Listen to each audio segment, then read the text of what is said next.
అదే RTV app వార్తల్ని క్షణాల్లో చదివే అవకాశం ఉంటుంది. ఒక న్యూస్ పేపర్, ఒక టెలివిజన్ ఛానల్ మీ చేతుల్లో ఎప్పుడూ ఉంటాయి. ఈరోజు మా యొక్క రాష్ట్ర పార్టీ అనుమతితోటి కరీంనగర్ జిల్లా యొక్క ప్రజాప్రతినిధులు, బీఆర్ఎస్ పార్టీ ప్రజాప్రతినిధులు, దానిలో మేమిద్దరం ఎమ్మెల్యేలతో పాటు మాజీ ఎమ్మెల్యే ఇద్దరు, సుడా చైర్మన్తో పాటు మాజీ ఎమ్మెల్సీలతో పాటు మా యొక్క delegation of the BRS party ఈరోజు కలెక్టర్గా కలవడం జరిగింది. ఈ కలెక్టర్గా కలవడం అనేది కొత్త కాదు. బీఆర్ఎస్ పార్టీ కలవడం కరీంనగర్ యొక్క నగరంతో పాటు కరీంనగర్ జిల్లా సమస్యల గురించి ఇప్పటికే 4-5 సార్లు కలవడం జరిగింది. ఈ 4-5 సార్లు కలిసినా కూడా ఏమాత్రం ప్రభుత్వం నుంచి చలనం లేదు. కనీసం చర్యలు తీసుకోవాలని ఆలోచన ఎవరికి లేరు. కలెక్టర్ గారు కూడా ఎన్నో సమస్యలు మీ దృష్టికి వచ్చిన విధంగా వారు ప్రభుత్వం తీసుకుపోయారు, కానీ ఆ ప్రభుత్వం నుంచి అనుమతులు తీసుకురావడం కానీ, ఈ ప్రభుత్వం నుంచి సమస్యల పరిష్కరించడంగా ఏ అమాత్యుడంగా, ఏ మంత్రి కూడా పట్టించుకున్న పరిస్థితి లేదు. అంత కన్ఫ్యూజన్ ఉంది. కరీంనగర్ జిల్లా అంతా కన్ఫ్యూజన్ ఉంది. జిల్లా మంత్రి ఎవరు, ఉమ్మడి మన ఇన్ఛార్జ్ మంత్రి ఎవరు, ఇన్ఛార్జ్ మంత్రి అత్తలేడు, జిల్లా మంత్రులు అత్తలేరు. మరి సమస్యలు ఎట్లా పరిష్కారం కావాలి అని చెప్పేసి చాలా ఆవేదనతో ఈరోజు మేము కలెక్టర్ గారిని కలవడం జరిగింది. కళలతోటి, కళాకారులతోటి ఎంతో వెలుగుతున్న కరీంనగర్ను అంధాకారం నెట్టేసింది ఈ కాంగ్రెస్ ప్రభుత్వం. కేసీఆర్ గారికి ఇష్టమైన కరీంనగర్ జిల్లా అద్భుతంగా తీర్చిదిద్దాలని చెప్పేసి వేలాది కోట్ల రూపాయలు తీసుకొచ్చి ఈరోజు కరీంనగర్ మేము డెవలప్ చేస్తే 16 నెలల లోపలనే దీన్ని మళ్ళీ పాత కరీంనగర్ను తీసుకొచ్చే పరిస్థితి తీసుకొచ్చింది. ఈరోజు కళావిహీనం చేసింది. కళలతోటి, కళాకారులతోటి, అభివృద్ధితోటి కలకలాడిన కరీంనగర్ను 16 నెలలనే కళావిహీనం చేసిన ఘనత ఈరోజు కాంగ్రెస్ పార్టీ. కళావిహీనంతో పాటు అవినీతిలో నెంబర్ 1 స్థానాన్ని కూడా తీసుకొచ్చింది ఈరోజు పరిస్థితి. ఈరోజు మేము వీళ్ళని పెద్ద డిమాండ్ చేస్తలేము. కేసీఆర్ గారు ఏదైతే ఆ రోజు శాంక్షన్ చేసిండో దాన్ని కొనసాగింపండి, ఆపకండి అని చెప్పి మా యొక్క రిక్వెస్ట్. కొనసాగితే సరిపోతుంది, ఇంకో 10 సంవత్సరాల అభివృద్ధి జరుగుతుంది. కానీ దాన్ని కూడా ఆపే ప్రయత్నం చేస్తున్నారు. కాబట్టి మేము డెఫినెట్గా ఈరోజు కలెక్టర్ని కలిసి తుది నివేదిక ఇవ్వడం జరిగింది. ఇవన్నీ సమస్యలు పరిష్కరించండి, పరిష్కరించకపోతే మేమే టీఆర్ఎస్ పార్టీ పక్షాన ప్రజా ఉద్యమం చేస్తాం కూడా సిద్ధంగా ఉన్నాము అని ఈరోజు లాస్ట్ వార్నింగ్ ఇచ్చుకొని ప్రభుత్వం లాస్ట్ వార్నింగ్ ఇవ్వడం జరిగింది. దశల వారీగా ఉద్యమం చేపిస్తాం. మొదట ఈ సమస్యలు పరిష్కారం కాకపోతే డెఫినెట్గా ఒక ఉద్యమం, ఒక నిరసన కార్యక్రమం కలెక్టర్ ఆఫీస్ ముందు చేస్తాం. తదనంతరం కూడా మళ్ళీ కాకపోతే కూడా కొన్ని సమస్యలు మేమే పరిష్కారం చేసుకుంటాం. ఎగ్జాంపుల్, కరీంనగర్ నగరంలో ఇంత అద్భుతమైన మట్టి లేని రోడ్లు చేస్తే ఈరోజు ఎక్కడెక్కడ మట్టిలు అవ్వేసి డాంబర్ రోడ్లు మొత్తం కూడా మట్టి రోడ్లు పోయింది.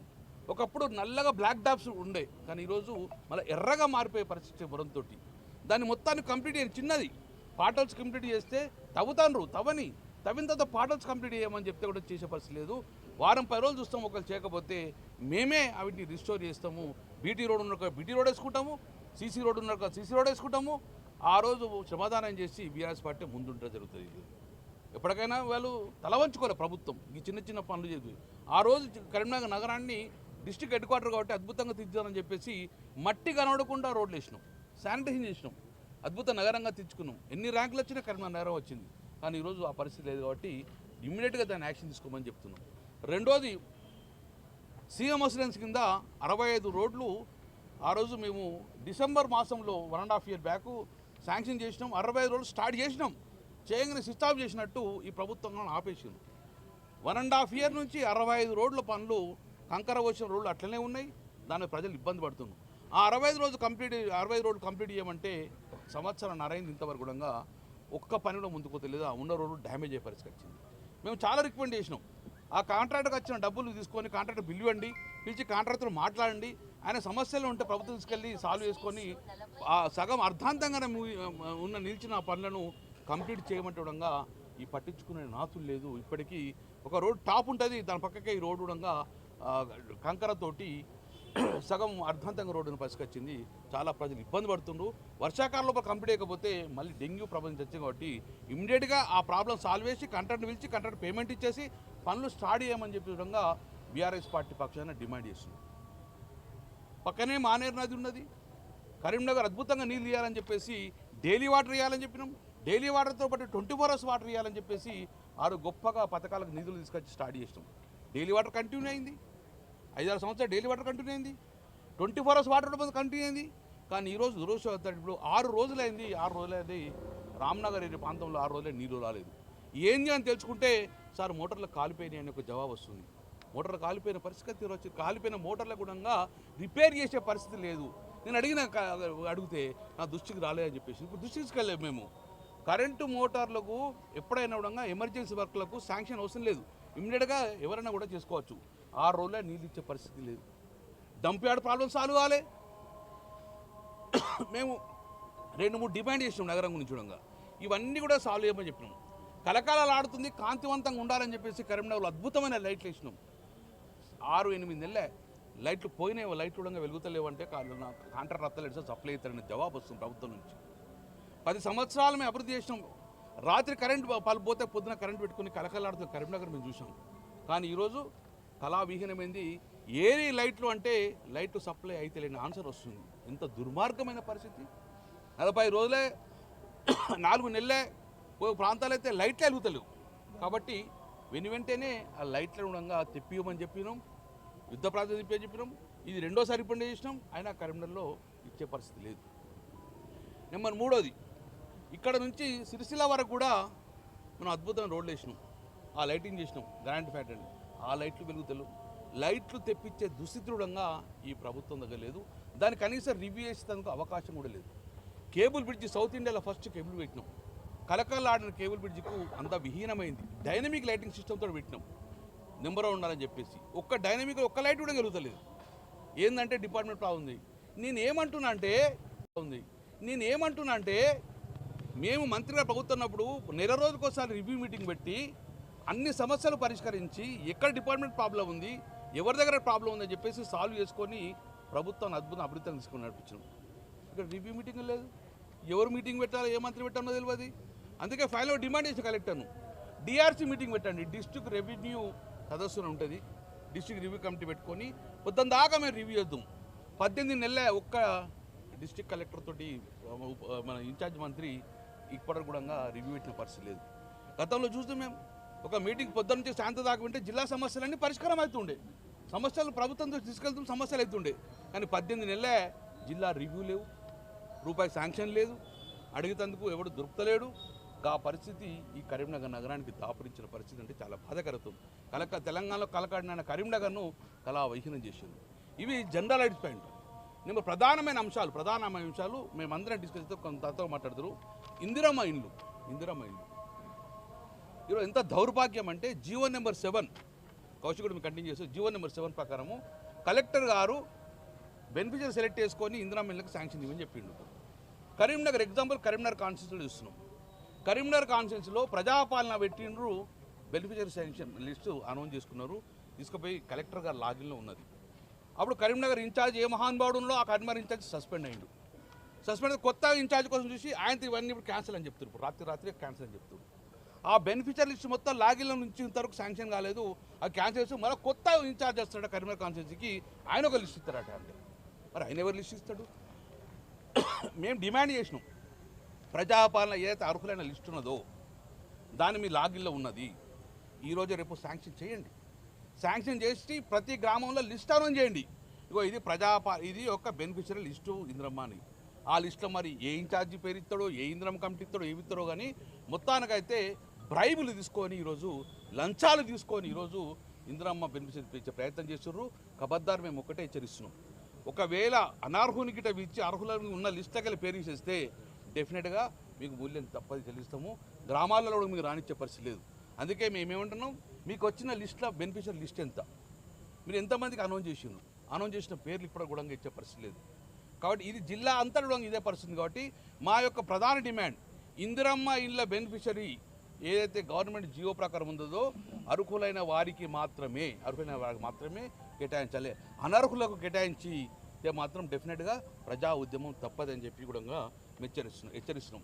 డివిజన్ వైజ్ ఎన్ని చేసినారు మీరు? ఆ లిస్ట్ ఎంతమంది వచ్చింది, ఎన్ని ఇస్తారు, ఎన్ని బెనిఫిషియరీ లిస్ట్ ఫైల్ చేసిర్రు, ఎన్ని ఇస్తా అనుకుంటున్నారు? ఒకటి L1 అంటున్నారు, L2 అంటారు, L3 అంటారు. L1 అంటే నీకు భూమి ఉండి లేకపోతే ఇస్తా అంటున్నారు. L2 అంటే నీకు భూమి లేదు, లేదంటే L1కే ఇంకా దిక్కు లేదు, L2, L3 ఎప్పుడు ఇస్తామని మేము డిమాండ్ చేస్తున్నాం. సో ఇవన్నీ కూడా డెఫినెట్గా ప్రజల పక్షాన ఉంటాం. ప్రజల పక్షాన ఉండి మేము కొట్లాడతాం. మేము దళిత బంధు ఇచ్చినాం, సాచ్యురేషన్ మోడ్లో ఇచ్చినాం, కళ్యాణ లక్ష్మి ఇచ్చినాం, ఏ ప్రభుత్వం అని చెప్పి ఏ పార్టీ అని చెప్పి అందరికీ ఇచ్చుకుంటూ విన్నాం సాచ్యురేషన్ మోడ్లో. అట్లనే ఇందిరామ్మ కూడా ఏ పార్టీ అని చూడకుండా ప్రతి ఒక్కరికి ఇచ్చే ఎక్కడ తెలంగాణలో తెలంగాణ బిడ్డగా మార్చి ఇవ్వాలని చెప్పేసి మా ప్రధాన డిమాండ్ చేస్తున్నాం. రేషన్ కార్డ్స్ ఎన్నొచ్చినో తెలియదు, అందరికి ఇస్తా అంటారు. ఈ రోజు కూడా రేషన్ కార్డు ఒక్కటి ఇవ్వాలి, ఈ రోజు కూడా ఒక్క రేషన్ కార్డు ఇవ్వాలి. ఏదో కాలయాపన చేస్తూ ఉన్నారు. కరీంనగర్ జిల్లాలో ఎన్ని రేషన్ కార్డు అప్లికేషన్ వచ్చింది, నువ్వు ఎంతమందికి ఇచ్చినావు, ఎంతమంది బెనిఫిషియల్ లిస్ట్ అనౌన్స్ చేయమంటాడు, ఇంత మనం అనౌన్స్ చేసే పరిస్థితి లేదు. కాబట్టి మా డిమాండ్ ఎంతమంది రేషన్ కార్డు ఇస్తున్నావో అనౌన్స్ చేయి, ప్రజాపాలన తీసుకున్నది అనౌన్స్ చేసి ఈరోజు మీరు అక్కడ బోర్డు పెట్టండి. మాకు నిన్న తెలిసింది ప్రజాపాలన మొత్తం కూడా మీ అందరికీ రేషన్ కార్డు ఇచ్చామంటే సపోర్ట్ కొట్టుకున్నారు. ఇవన్నీ ఇప్పుడు క్యాన్సిల్ అంటారు. మళ్ళీ ఏం చేసారు, ఆన్లైన్లో అప్లై చేయమన్నారు. ఆన్లైన్ అప్లై ఇస్తామని చెప్పి మళ్ళీ కొత్త రూల్ పెడుతున్నారు. కన్ఫ్యూజ్ చేసి మొత్తానికి అయితే ప్రజలను మొత్తం అన్యాయం చేస్తున్నారు. మేము ఒకటే డిమాండ్ చేస్తున్నాం, రేషన్ కార్డులు ఎన్ని అప్లికేషన్కి వచ్చినాయి, ఎంతమందికి ఇచ్చినావో బహిర్గతం చేయాలి, శ్వేతపత్రం ఇవ్వాలి, అందరికి అర్హుల వాళ్ళకి ఇవ్వాలని చెప్పి మా ప్రధాన డిమాండ్ ఉన్నది. ఇంకొకటి మెర్జుడ్ విలేజెస్.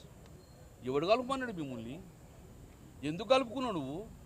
కరీంనగర్ కార్పొరేషన్ మెర్జుడ్ విలేజెస్ వాళ్ళు పోయే పరిస్థితి లేదు. అక్కడికి అధ్వానం మురికి కంపులాగా మారిపోయింది. ఒక నాయకుడు పోయిలేడు, ఒక అధికారి పోయిలేరు, ఒక శానిటేషన్ లేదు, ఒక లైటింగ్ లేదు, నా యొక్క గ్రామ పంచాయతీ నిధులు వస్తలేదు, నా మున్సిపల్ నిధులు వస్తలేవు. రెండు కాకుండా ఆ యొక్క కంపు కొట్టే పరిస్థితి వచ్చేది. ఇమ్మీడియట్గా మీరు ఒక స్పెషల్ ఆఫీస్ పరిపాలన చేసుకొని మీరు ఆ మెర్జింగ్ విలేజెస్ కూడా మీరు డెవలప్మెంట్ చేయాలని చెప్పేసి నేను రిక్వెస్ట్ చేస్తున్నాను.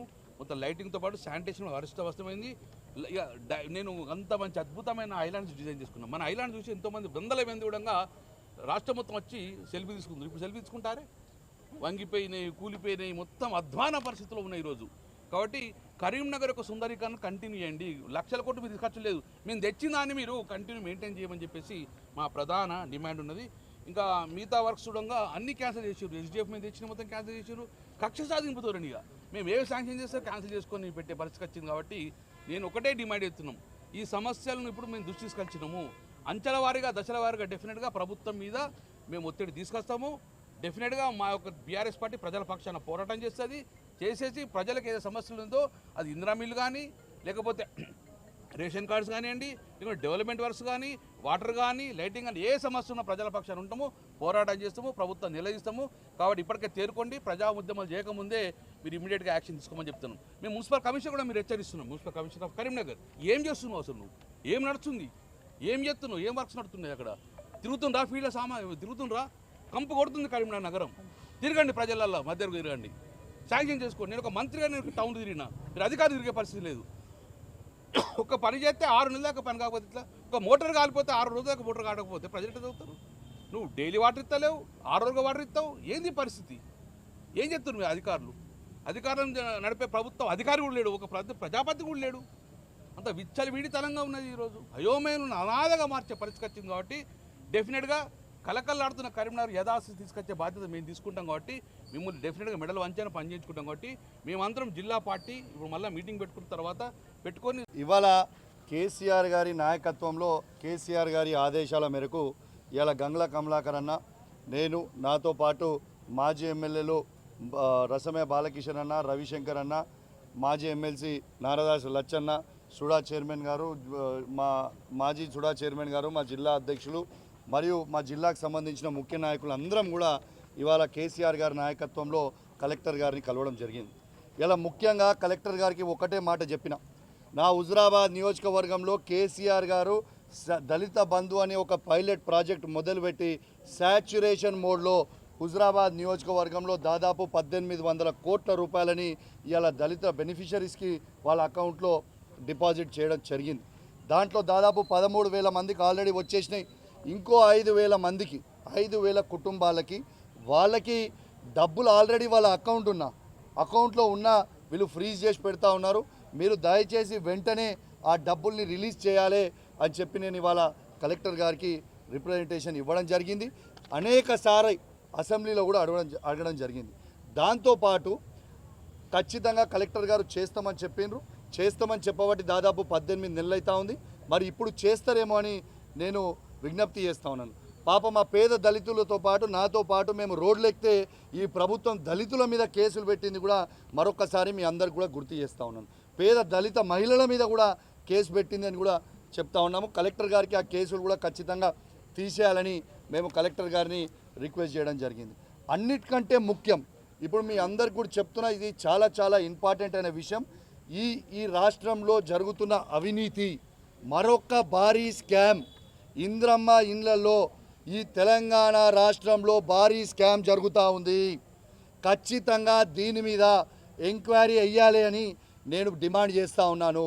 ఎందుకు చెప్తున్నా అంటే ఇలా ఒక్క ఇల్లు తీసుకోవాలంటే ఒక్క ఇల్లు శాంక్షన్ చేస్తే 50,000 రూపాయల లంచాలు మరి తీసుకుంటున్నారు.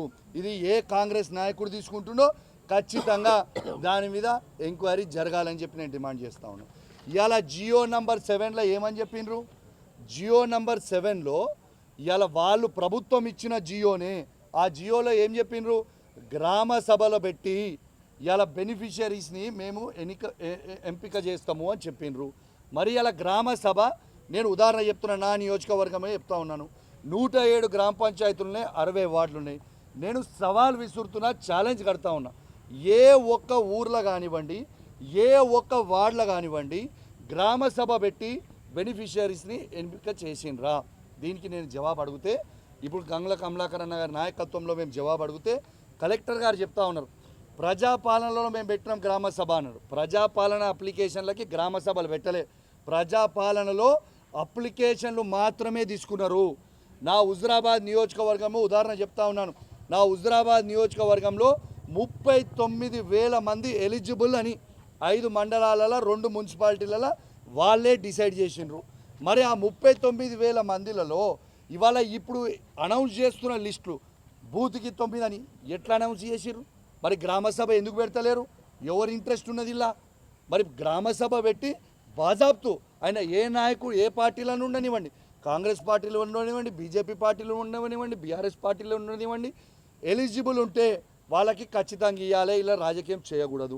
మరి ఇలా రాజకీయం చేసుకుంటూ చేయకూడదు అని చెప్పుకుంటూనే రాజకీయం చేసుకుంటూ గ్రామ సభ లేకుండా మీరు ఎందుకు ఎంపిక చేసిండ్రు? ఎవరిని అడిగి ఎంపిక చేసిరని చెప్పి మేము అడుగుతా ఉన్నాం. ఖచ్చితంగా దాని మీద జవాబు చెప్పాలి. ఇది హుజురాబాద్ నియోజకవర్గంలోనే కాదు, మొత్తము తెలంగాణలోనూ అతి పెద్ద కుంభకోణము. నేను బాజాబ్తు చెప్తా ఉన్నా, దీని మీద ఎంక్వైరీ చెయ్యాలి. ఇది కుంభకోణం అనేది ఖచ్చితంగా క్లియర్గా కనబడతా ఉంది. మీరు ఎలిజిబుల్, ఇప్పుడు వాళ్ళు బోర్డు మీద పెట్టిన లిస్టు ఉన్న వాళ్ళని పోయి అడగండి. ఇలా వాళ్ళ దగ్గర డబ్బులు 50,000 రూపాయలు ఒక్కొక్కరి దగ్గర తీసుకున్నారా తీసుకెళ్ళలేదా అనేది వాళ్ళని అడగండి. ఖచ్చితంగా ఇది భారీ కుంభకోణం, పెద్ద స్కాము. దీని మీద ఖచ్చితంగా రెస్పాండ్ కావాలి. మళ్ళీ నేను అడుగుతా ఉన్న కమలాకర్ అన్న గారు చెప్పినట్టు, మరి అసలు కమలాకర్ అన్న గారు జిల్లా మంత్రిగా ఉన్నప్పుడు కేసీఆర్ గారి నాయకత్వంలో అసలు నెలకి ప్రతి డిపార్ట్మెంట్లో రివ్యూ మీటింగ్ పెట్టేది. ఎమ్మెల్యేలతోని, కౌన్సిలర్తోని, చైర్మన్లతోని ప్రతి దగ్గర పెట్టేది. అసలు ఇప్పటిదాకా 18 నెలలు అయితే ఒక రివ్యూ మీటింగ్ పెట్టరా అండి? నాకు అర్థం కాదు. ఎవరికి చెప్పుకోవాలండి? జిల్లా ఇన్ఛార్జ్ మంత్రి గారేమో పోయి ఎక్కడో హైదరాబాద్లో అనుకుంటారు. కనీసం ఇక్కడికి వచ్చి రివ్యూ మీటింగ్ పెట్టకపోతే ప్రజల సమస్యలు ఎట్లా చెప్పాలి? ఇప్పుడు ఉదాహరణ చెప్తా ఉన్నాను, ఎంత దారుణం అంటే పరిస్థితి మీకు చెప్తా ఉన్నా. ఇలా ఎస్డిఎఫ్ ఫండ్స్ మా నియోజకవర్గంలో ఎస్డిఎఫ్ ఫండ్స్ శాంక్షన్ అయినాయి. అలా కాంట్రాక్టర్లు ఆల్రెడీ అవి కట్టిండ్రు, ఎంబీ రికార్డులు అయినాయి. అవి ఎస్డిఎఫ్ క్యాన్సిల్ చేస్తారు. మళ్ళీ ఎవరిని అడిగి క్యాన్సిల్ చేసిరు? దేనికి అడిగి క్యాన్సిల్ చేసిరు? మళ్ళీ ఎంబీ రికార్డులు ఎట్లయినాయి? ఎంపీ రికార్డ్ అయినప్పుడు క్యాన్సిల్ ఎట్లా చేస్తారు? దీనికి బాధ్యత ఎవరు వహిస్తారు? ఖచ్చితంగా ఎవరైతే నిర్లక్ష్య వహించారో ఖచ్చితంగా అధికారాన్ని సస్పెండ్ చేయాలని చెప్పి నేను డిమాండ్ చేస్తూ ఉన్నాను. ఎందుకంటే ఆడ వర్క్ చేసి పెట్టిన తర్వాత ఎవరు చూసుకునేటోళ్ళే లేరు, అడిగేటోళ్ళు లేడు, చెప్పేటోళ్ళు లేడు. ఎవరు ఈ మంత్రి ఉన్నాడా లేరా? అసలు ఈ జిల్లాలో మంత్రులు ఉన్నారా లేరా? అసలు ప్రజల సమస్యలు పట్టించుకుంటారా పట్టించుకోరా? ఏంటిది అసలు? దారుణమైన పరిస్థితి. నిన్న నా ఇల్లంతకుంట మండలంలో సన్న వడ్లు పంట పండియండి, మేము 500 రూపాయలు బోనస్ వేస్తున్నామని గొప్పగా చెప్తారు. ఏడేస్తున్నాండి? నిన్న ఇల్లంతకుంట మండలంలో మరవన్పల్లి గ్రామంలో అమరేందర్ రెడ్డి అనే ఒక రైతు సన్నవడ్లు పండియమంటే పండిస్తే వర్షంకి తడుస్తూ ఉంది, ధాన్యము ఎత్తుకుంటామంటే కనీసం తీసుకుపోతలేరు. జమ్మికుంటలో ఆడున్న మిల్లు నేడే తీసుకుంటారు, మేము కరీంనగర్ పంపుతామని నిన్న వాళ్ళు వైరల్ అయినప్పుడు చెప్పారు. ఎందుకు తీసుకోవాలని జమ్మికుంటలో? దేనికి తీసుకుంటారు? ఈ ప్రభుత్వం ఏమి చేస్తుంది అని చెప్పి నేను అడుగుతా ఉన్నాను. ఖచ్చితంగా మేము చెప్తా ఉన్నాం, కాంగ్రెస్ మంత్రులకు చెప్తా ఉన్నాం, రేవంత్ రెడ్డి గారు కూడా చెప్తా ఉన్నాం. ఖచ్చితంగా మేము కేసీఆర్ గారి నాయకత్వంలో ప్రజల పక్షాన నిలబడి తీవ్రమైన ఉద్యమం చేస్తాం. మీరు మీ ఇష్టరాజ్యం చేసుకుంటా అందాల పోటీ ఎవరు అడిగిన భయ్? అందాల పోటీల మీద రివ్యూ మీటింగ్ పెడుతుండు. ఒక్క రైతుల ప్రొక్యూర్మెంట్ మీద రివ్యూ మీటింగ్ పెట్టిండా? ధాన్యం తడిచి రైతులు అల్లాడిపోతున్నారు. ఇప్పటిదాకా రైతులను పట్టించకుండా కనీసం కొంటుర్రా? అది ఏమైతుందో రివ్యూ మీటింగ్ అలా పెట్టినరా? జిల్లాలో పెట్టిర్రా? రాష్ట్రంలో పెట్టిర్రా? అంటే కేవలం మరిన్ని వీడియోస్ కోసం ఛానల్ ని సబ్స్క్రైబ్ చేయండి. లేటెస్ట్ అప్డేట్స్ కోసం వాట్సాప్ ఛానల్ ని ఫాలో చేయండి. అండ్ లింక్ డిస్క్రిప్షన్ లో ఉంది.